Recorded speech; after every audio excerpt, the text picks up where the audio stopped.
Hello বন্ধুরা, আজকে নিয়ে চলে এসেছি আমি আরও একটা কাজের ভিডিও, যেখানে আমি বিয়ের দিন দেখেছিলে পার্টি মেকআপ করতে গিয়েছিলাম। তারা বরযাত্রী যাচ্ছিল, কাকিমাগুলোকে সাজিয়েছিলাম, কিছু মিষ্টি সুন্দরী কাকিমা।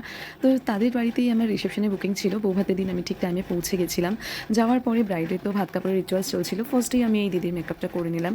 তো ইনি হচ্ছে ব্রাইডের ননদ। চলুন জেনে নিই দিদিভাইয়ের কেমন লাগলো। কেমন লাগলো সেজে? পছন্দ হয়েছে তো লুকটা? স্মাইল। এইবার চলে এসেছিলো আমার ব্রাইডের বাড়ি কিন্তু সেই নদিয়া ডিস্ট্রিক্টের ওদিকে কালনায়। তো দেখো কত মিষ্টি, ওকে দেখতে একটা ছোট্ট মতন বালিকা বধূ।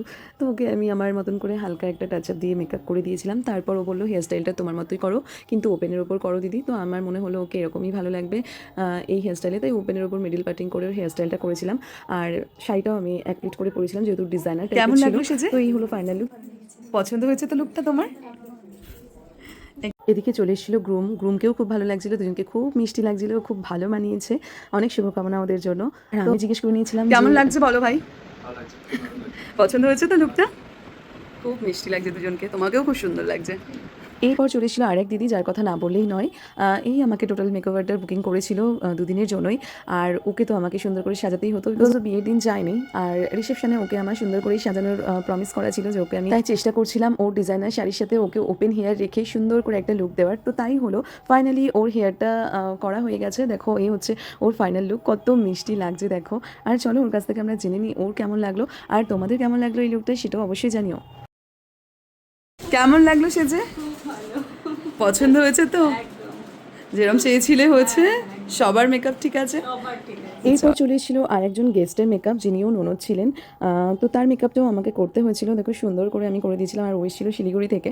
তো যেহেতু ও অন্য জায়গা থেকে এসে, ওকে খুবই সুন্দর করে সাজাতে হতো, কারণ কলকাতার বদনাম হয়ে যাবে না তো, যে কলকাতার আর্টিস্টরা সাজাতে পারে না। তো সেটা আমার মাথায় ছিল, সেই হিসেবে ওকে আমি আমার মতন করে লুক দিয়েছি।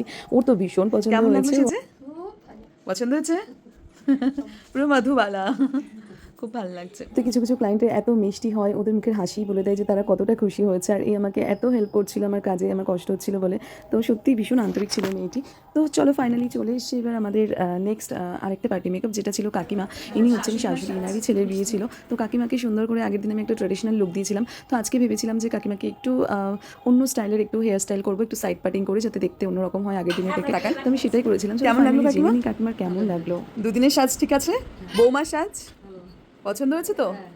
ঠিক আছে, খুব ভালো থাকুন, সুস্থ থাকুন আপনি, আর এরকমই হাসি খুশি থাকুন। টাটা। এরপর চলে এসেছেন আরও এক মিষ্টি কাকিমা, যাকে অনেকটা সাজার পরে সামনে থেকে সোনালি কাঞ্জিলালের মতো লাগছিল। আগের দিনও কাকিমাকে অসম্ভব মিষ্টি লাগছিল। আর এই দিনও আমি একটু সাইড পার্টিং করে একটু দুই কাকিমারই সেম টাইপের লুক রেখেছি। কেমন লাগলো কাকিমা সেজে? দুদিনই ঠিক আছে তো? পছন্দ হয়েছে? আর মেয়ের সাজ? কাকিমাদের সাজার পর সবাই বলছে এত মিষ্টি লাগছে দুজনকে। ফাইনালি আমার কাজ কমপ্লিট, কমপ্লিমেন্ট নিয়ে আমি এবার বাড়ি যাচ্ছি। আর এদিকে ব্রাইডার গ্রুমও নাম ছিল তখন। আর আমি ওদের একটু ভিডিও করে নিলাম, আর এই বলে টাটা করে বেরিয়ে এলাম। দিনের মতন আমার কাজ কমপ্লিট। দেখা হচ্ছে পরের ব্লগে।